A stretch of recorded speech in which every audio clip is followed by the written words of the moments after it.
Hello everyone, welcome back to my channel Rubi's time স্টোরিতে সবাইকে আরও একবার ওয়েলকাম জানিয়ে আজকে আরেকটা দিন তোমাদের সাথে শেয়ার করতে চলছি। কেমন আছো বন্ধুরা? আশা করছি সবাই ভালো আছো, আমরাও অনেক ভালো আছি। তো চলো আজকে আমার দিনটা শুরু হলো তোমাদের কাছে দেখাচ্ছি, মানে বাসি বিছানা ঠিক করার থেকে সব কিছু তোমাদের সাথে শেয়ার করছি। তো এখন বাসি বিছানাটাই ঠিক করছি অ্যাট প্রেজেন্ট। আর ভাবতে পারো বাবাই কেন ঘরে?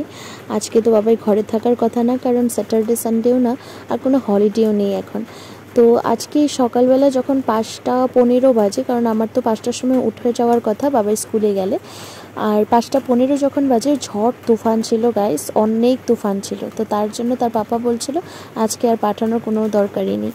আর ঠিক 7টা বেজেছে তখন কিন্তু তুফানটা একটু হালকা হয়ে আসছে, কিন্তু বৃষ্টি যে একদম টোটালি স্টপ ছিল তা না। তো দেখো বর্তমান এখন কয়টা বাজছে, এখন কিন্তু ঘড়ির দিকে তোমরা দেখলে আচরিত হয়ে যাবে, 7টা বাজছে। আমার কিন্তু বাবা স্কুলে গেলেও কিন্তু সেই আর্লি মর্নিং ওঠা, না গেলেও আর্লি মর্নিং ওঠা। আর্লি মর্নিং আমার উঠতেই হয়, কারণ বাবাইও উঠে যায়, আর বাবাই উঠলে তো কাউকে ঘুমাতে দিবে না।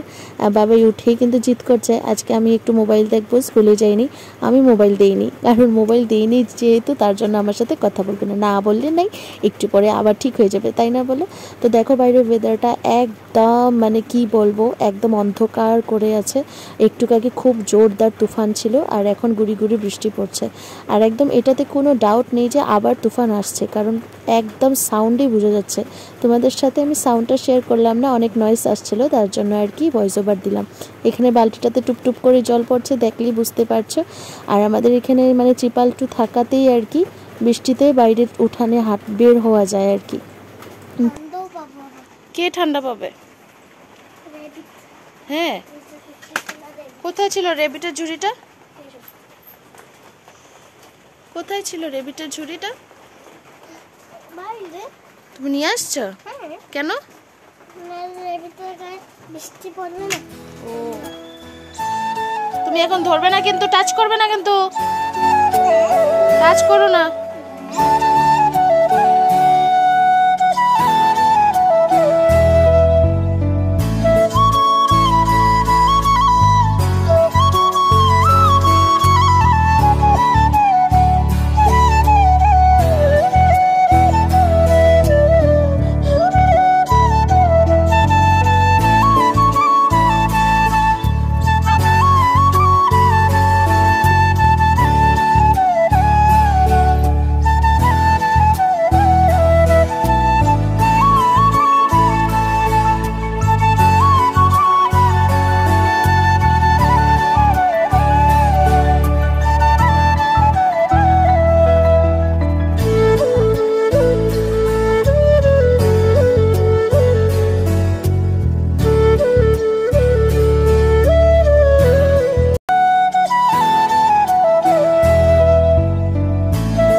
বাইরে এত বৃষ্টির মানে আর বলে লাভ নেই। বৃষ্টিটা কমে আছে, তুফানটা বেশি, হাওয়া বাতাস অনেক বেশি দিচ্ছে।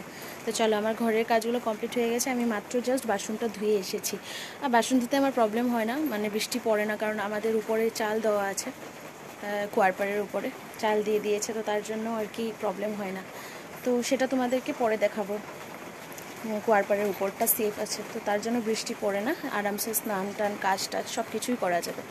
আর এদের দেখো বাবাই কী করছে, প্লাস্টিকগুলো দিয়ে ব্যথা পেয়েছো? প্লাস্টিকগুলো দিয়ে খেলছো? খেলার জিনিস ঢুকাবে? আচ্ছা, তুমি এখানে খেলো, উপরে বসে বেডে উঠো। রান্নাঘরে এখানে সব খেলার জিনিস আছে না, এখানে হবে না, এখানে আমি সারা খেলার জিনিস ঢুকাই নিব, এখানেও ঢুকাই নিব। আমি স্নান করে আসি, হ্যাঁ তুমি একটু সময় বসো, তারপর আমি খেলার জিনিস বের করে দেবো। ওকে, আমি স্নান করে আসি। তো চলো, আর এখন টাইম বাজছে 8টা। আজকে আমার সারাদিনটা কিভাবে যাবে তা বলার মতো না। সারাদিন বাবাই বাবাই বাবাই চিৎকার করতে করতে। না, এখন রিদ্ধি সিদ্ধি দেখবে না, রিদ্ধি সিদ্ধি শুয়ে আছে। তো চলো স্নান করে আসি, তারপরে দেখা হচ্ছে।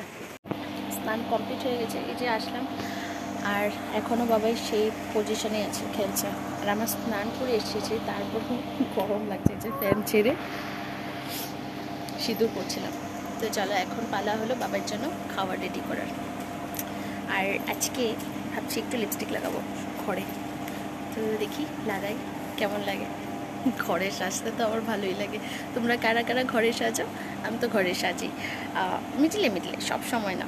তো চলো একটু লিপস্টিক লাগাবো আজকে। তো চলো রান্নাঘরে যাই বাবার জন্য ব্রেকফাস্ট বানাতে। ধরবে না, ধরবে না, তুমি কিছু ধরবে না। বসো এখানে, বসো এখানে, বসো। কোনটা? সুথল?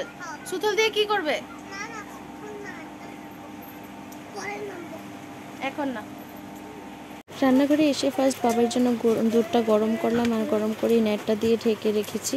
আর বানাচ্ছি খিচুড়ি, যে সিটি মেরে দিয়েছে অলরেডি। বাবার জন্য খিচুড়ি বানিয়েছি। তো চলো বাবাকে ব্রেকফাস্ট করাই। বাবার জন্য দুধ মুড়ি রেডি করেছি, এই যে দুধ মুড়ি। তো চলো এটা একটু সময় ভিজুক। এই বাবা, বাবাই আসো, সামনে আসো, চেয়ার নিয়ে বসো। কি করব? তোমার চেয়ার নিয়ে বসো। No chair, no chair, no. খাবে তো? কি খাবো? দুধ মুড়ি খাবে। চেয়ার নাও।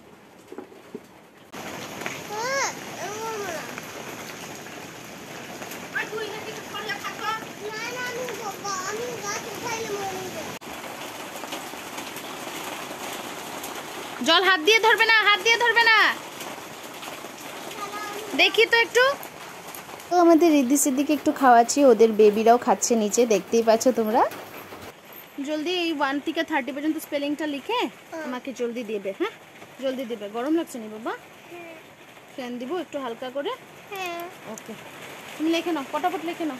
বাবাইর জন্য খিচুড়ি নিয়ে এসেছি, তো বাবাই একটুখানি এখন খিচুড়ি টেস্ট করবে। তো চলো বাবাই খাবে খিচুড়ি। Are you ready? Yes mummy. তো তো সকাল থেকে এটা পরিয়ে রেখেছিলাম, অনেক ঠান্ডা পড়েছিল, অনেক তুফান ছিল। আর এখন একটু তুফানটা কমেছে, তো আর ওর গরমও লাগছে না। বাবা গরম লাগছে না? খিচুড়ি খাওয়া হয়ে গেছে, তো ওর ড্রেসটা একটু চেঞ্জ করে দিই। চলো একটু ড্রেসটা চেঞ্জ করে আসি আবার। তারপর বাবাইকে একটু তেল মালিশ করিয়ে একটু গরম জল দিয়ে স্পঞ্জিং করে দিলাম শরীরটাকে। তো আরাম পাচ্ছে এখন, অনেক গরম লাগছিল বলে, তার জন্যই। তো চলো তার চেঞ্জ হয়ে গেলে আমি রান্নাঘরে যাই। তো এখন শাশুড়িমার এখানে এসেছি, একটু বড়ি ভাজছি, ডালের বড়ি আর নিরামিষ তরকারি বানাবো। আর আমাদের এখানে মানে আমার রান্নাঘরে আমি ভাত বসিয়েছি আর ডাল বসাবো এখন। তো চলো এই নিরামিষ তরকারিটা হয়ে গেছে, দেখো ফাইনাল লুকটা, এই যে আমার তরকারির ফাইনাল লুক। তো চলো এখান থেকে এখন রান্নাঘরে চলে যাই গাইস। আর বাবার জন্য তো খিচুড়ি আছে, তোমরা দেখতেই পেলে। আর দুপুরেও এটাই খাবে। তো আমার তরকারির লুকটা কেমন হয়েছে তোমরা অবশ্যই জানিও। এত সুন্দর লাগছে দেখে, আর স্মেলটা ওফ কি বলবো। তো এই যে আমার রান্নাঘরে এসে গেছি, আমার রান্নার সব তোমরা দেখো। আজকে বাবার খিচুড়ি, আমার ঠান্ডা ভাত আছে, কাল রাতের ওয়েদার খুব ভালো আছে, তার জন্য ভাতটাও ভালো আছে। আর এই যে দেখো আমার ডাল বসানো আছে, ডালটা সোমবার দেবো, বাস হয়ে যাবে। তো চলো আজকে ব্লগটাকে এখানে এন্ড করে দিই, আবার দেখা হবে একটা নতুন ব্লগের সাথে। ততক্ষণ সবাই ভালো থেকো, সুস্থ থেকো। আর হ্যাঁ, ব্লগটি কেমন হয়েছে অবশ্যই কমেন্ট বক্সে জানাতে ভুলো না। তো চলো আজ তাহলে আসি, বাই বাই গাইস, টাটা।